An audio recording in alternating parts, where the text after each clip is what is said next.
Bueno, tenemos aquí a nuestro paciente, vamos a realizarle un tratamiento para el bruxismo, en este caso no solo por la hipertrofia en los macheteros, sino también en los temporales. ¿No te duele la cabeza? Sí, bastante. ¡Guau! Y es un problema que está cada vez más a la orden del día, ¿sabes? Nunca la había visto tan Yo tampoco. tan heavy. ¿Muerde? Nunca la había visto tan fuerte. ¿Relaja? Lo bueno es La que verdad es tiene que bien. succión. Hombre, y tanta.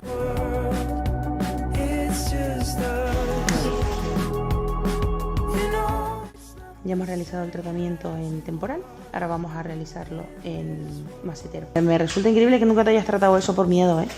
Por miedo donde estaba así, el músculo ese ahí al lado del cerebro y tal. Qué brutal esto, ¿eh? La verdad. Bueno, Bella, Vale, guapa, feliz gracias. Navidad y próspero año nuevo.